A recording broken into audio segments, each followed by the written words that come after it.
Ce cours a pour objectif de vous présenter les bases de l'électronique de puissance en s'intéressant plus particulièrement à une de ses applications, à savoir la conversion du courant continu vers le courant continu, autrement dénommée la conversion DC-DC. Plaçons-nous quelques instants dans un contexte historique avec cette frise chronologique. Certaines dates clés apparaissent sur cette frise. Tout d'abord, la découverte en 1833 par Michael Faraday de propriétés particulières de certains matériaux, découverte qui va petit à petit amener à la définition d'une nouvelle famille de matériaux, les matériaux dits semi-conducteurs. La compréhension de la physique de ces matériaux semi-conducteurs et l'utilisation de leurs propriétés particulières va permettre de fabriquer le premier transistor en 1947. Cette invention est à mettre au crédit du laboratoire américain Bell. À partir de cette invention, l'électronique progresse dans tous les domaines, en allant de l'électronique du signal à celui de la puissance. Ainsi, en 1958, la Société Générale Électrique fabrique l'un des premiers composants électroniques commandables destinés à la puissance, le thyristor. Depuis, les composants de l'électronique de puissance n'ont cessé de progresser et d'évoluer au rythme des progrès technologiques de la filière industrielle de l'électronique. On peut voir sur cette frise temporelle l'apparition progressive de nombreux composants, dont le GTO, le transistor MOSFET et le transistor IGBT. Nous en reparlerons dans la suite de cette présentation. La fonction d'un convertisseur est de changer le niveau de tension. Pour cela, il faut faire chuter la tension dans des composants dont les caractéristiques peuvent être réglées. Si nous prenons le cas du diviseur de tension, nous voyons que la tension de sortie dépend des valeurs des résistances du pont. C'est le principe qui est utilisé quand on utilise un potentiomètre pour faire varier une tension. Dans ce montage, le courant circule dans des résistances, il y a donc des pertes par effet Joule. Le rendement de cette structure est donc médiocre. Voyons maintenant comment réaliser un changement de niveau de tension sans perte ou quasiment sans perte et donc avec un rendement énergétique proche de 100%. Si nous écrivons les puissances dissipées dans les résistances du pont, diviseur de tension, nous voyons que pour annuler les pertes dans les deux parties du pont, il n'y a que deux configurations possibles.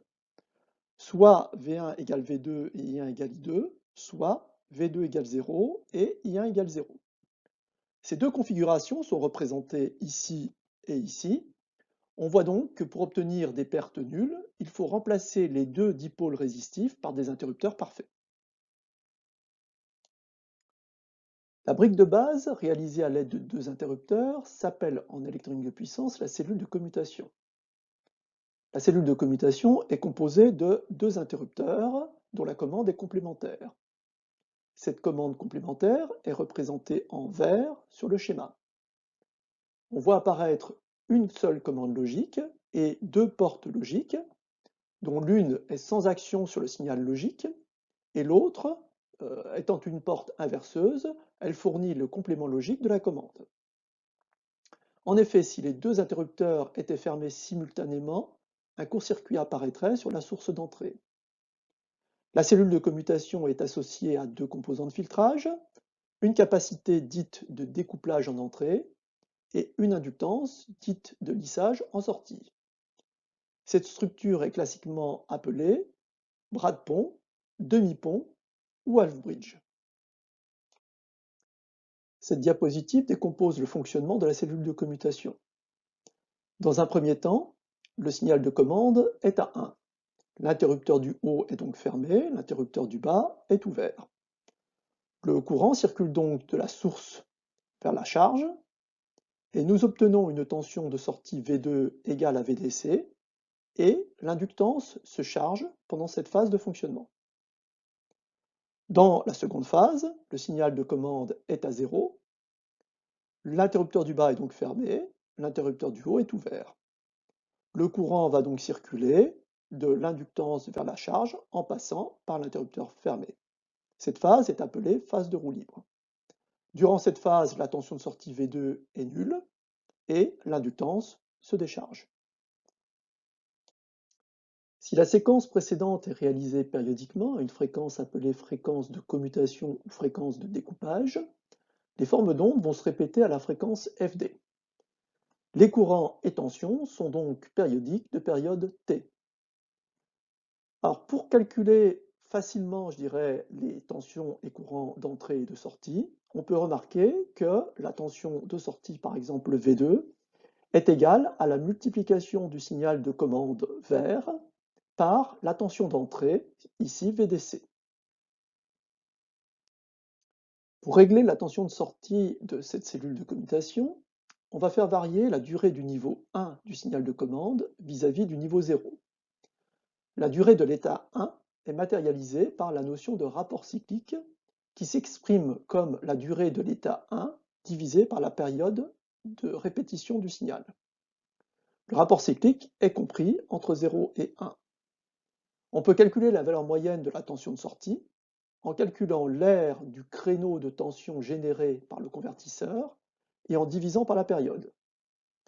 L'aire est égale à VDC fois alpha fois T, et donc en divisant par T, nous obtenons une tension moyenne égale à alpha fois VDC. Remarquons que cette tension moyenne est forcément comprise entre 0 et VDC. Parlons du contenu fréquentiel de la tension de sortie générée par la cellule de commutation. Le signal est périodique, de forme créneau, on peut donc le décomposer en série de Fourier. On trouve alors un spectre de raies. La première raie correspond à une fréquence nulle, il s'agit de la valeur moyenne du signal, c'est-à-dire alpha fois VDC. La seconde raie correspond à la composante fondamentale du signal carré généré, il est situé à la fréquence de découpage. Les autres raies sont les harmoniques de cette tension, qui sont, elles, situées à des multiples de cette fréquence, 2FD, 3FD, 4FD, etc. L'ensemble des amplitudes de ces raies sont données par les expressions qui sont données sur cette diapositive. Si l'on veut construire un convertisseur DC-DC, il faut que la tension de sortie soit continue. Il faut donc éliminer la composante fondamentale et les harmoniques de rang supérieur du signal créneau généré par le convertisseur. Si l'on réussit cette élimination, il ne subsistera que la composante continue, c'est-à-dire alpha fois VDC. Ceci est le rôle du filtre de sortie qui est principalement constitué par l'inductance de lissage.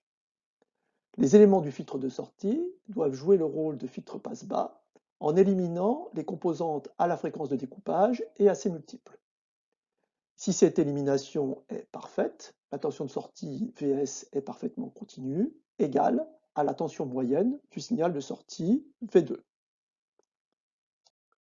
Une cellule de commutation correctement filtrée et pilotée à rapport cyclique constant réalise une conversion de tension de type continu-continu, ou également appelée DC-DC. La tension de sortie de cette structure est pilotable par le rapport cyclique de la commande. On appelle également cette famille de convertisseurs Asher ou bien alimentation Buck lorsque ces convertisseurs sont utilisés comme une alimentation continue. Le symbole d'un convertisseur DC-DC utilisé dans les schémas de système électrique est le suivant. Donc une boîte carrée, une diagonale séparant les entrées des sorties du convertisseur et des symboles qui indiquent la nature des signaux d'entrée et de sortie. On voit ici que les symboles représentent des grandeurs d'entrée et de sortie continues. Cette boîte voit également en entrée la commande du convertisseur si celle-ci est réalisée par une électronique indépendante. Parlons maintenant de la qualité du courant continu généré par la structure. Nous allons pour cela analyser les deux phases de fonctionnement. Lorsque le signal de commande est à 1, l'interrupteur du haut est fermé et celui du bas est ouvert. Le courant circule donc de la source vers la charge. La tension V2 est égale à la tension VDC, supérieure à la tension de sortie. L'inductance se charge, ce qui signifie que le courant dans l'inductance augmente. Dans la seconde phase, le signal de commande est à 0, l'interrupteur du haut est donc ouvert et celui du bas est fermé. Le courant circule alors dans la boucle formée par l'inductance et la charge. La tension V2 est nulle et inférieure à la tension de sortie. L'inductance se décharge, ce qui signifie que le courant dans l'inductance diminue. Cette phase est fréquemment appelée phase de roue libre. Les équations d'évolution du courant dans les deux phases sont données ici. Elles correspondent à des évolutions linéaires en fonction du temps. Le courant de sortie ondule donc entre deux valeurs extrêmes que nous notons ici, I-mini et I-maxi. La qualité du courant continu généré dépend de cette ondulation. Moins elle est importante et plus le courant continu est de qualité. Si nous calculons la valeur de cette ondulation, qui est égale à la différence entre le courant maximum atteint et le courant minimum, nous obtenons l'équation suivante. La représentation de cette ondulation en fonction de la valeur du rapport cyclique correspond à une parabole inversée dont le maximum est atteint pour un rapport cyclique de 0,5. Si nous analysons l'expression du maximum de l'ondulation, nous pouvons voir que pour réduire sa valeur, il faut augmenter l'inductance et/ou augmenter la fréquence de découpage. Un électronicien de puissance cherchera donc à faire fonctionner un convertisseur à une fréquence la plus élevée possible. Parlons maintenant de la réalisation d'un convertisseur électronique de puissance. Les interrupteurs pouvant être utilisés sont de deux natures. Les interrupteurs non commandés, les diodes, et les interrupteurs commandés, les transistors. Dans la famille des transistors, nous citerons les plus répandus, à savoir le transistor MOSFET, le transistor IGBT et le transistor GTO. La diode est un interrupteur deux segments, non commandé, qui se comporte comme un interrupteur ouvert quand la tension à ses bornes est négative et qui laisse passer le courant quand le courant est positif. Le transistor MOSFET est un interrupteur trois segments, qui est commandable dans le cadran I positif, V positif, et qui laisse passer les courants négatifs. Le transistor IGBT est un interrupteur deux segments qui ne travaille que dans le cadran I positif, V positif. En d'autres termes, il ne permet pas le passage d'un courant négatif et ne supporte pas une tension négative à ses bornes. Enfin, le transistor GTO est un interrupteur pouvant être trois segments qui peut, dans certains cas, supporter une tension négative à ses bornes. Il faut donc comprendre et retenir que les interrupteurs électroniques ne sont pas des interrupteurs idéaux, qui peuvent supporter, eux, une tension à leurs bornes dans les deux sens et laisser passer un courant, quel que soit son signe. Tous les transistors ne sont pas destinés aux mêmes applications et aux mêmes domaines de puissance. Sur ce graphe, dont l'axe horizontal correspond à la fréquence de découpage et l'axe vertical à la puissance apparente de l'application, nous voyons que les transistors MOSFET sont utilisés dans des applications de faible puissance et peuvent fonctionner à haute fréquence de commutation. Le transistor IGBT se situe dans des niveaux de puissance plus élevés et des fréquences de découpage plus faibles. On va le trouver dans la majorité des applications industrielles et dans le domaine de la mobilité électrique, à savoir les véhicules électriques, les véhicules hybrides, les tramways, etc. Le transistor GTO est lui dédié aux applications de très forte puissance et sa fréquence de découpage est beaucoup plus faible. Voici quelques exemples de réalisation de convertisseurs DC-DC. En haut de cette diapositive, vous pouvez voir un exemple de réalisation avec deux transistors MOSFET ici à gauche et deux transistors IGBT plus diode à droite. En bas de cette diapositive, vous avez des exemples de réalisation avec un seul interrupteur commandé et une diode qui peut être en haut ou en bas selon le besoin. Quelle est la conséquence du nombre d'interrupteurs commandés dans une structure électronique de puissance? Alors pour comprendre les conséquences de ce choix, prenons le cas d'une configuration à deux interrupteurs commandés. Les deux exemples présentés sont soit avec deux transistors MOSFET, soit avec deux transistors IGBT associés à des diodes placées en antiparallèle sur le transistor. Dans le cas des deux MOSFET, on peut voir que la circulation du courant pour les deux configurations de commande est la même, quel que soit le signe du courant. Par contre, dans le cas des transistors IGBT, le chemin parcouru par le courant dépend du signe du courant. En effet, l'IGBT ne permet pas la circulation d'un courant négatif. Dans ce cas, c'est la diode antiparallèle qui conduit le courant. On obtient donc quatre configurations possibles. Quand le courant est positif, quand la commande est à 1, le courant circule par le transistor du haut vers la charge. Lorsque la commande est à 0, la phase de roue libre s'effectue au travers de la diode antiparallèle du transistor du bas. A l'inverse, quand le courant est négatif, le courant circule par la diode antiparallèle du transistor du haut vers la source et il circule à travers le transistor IGBT pour la phase de roue libre. Dans le cas de deux interrupteurs commandés, le courant peut circuler dans les deux sens.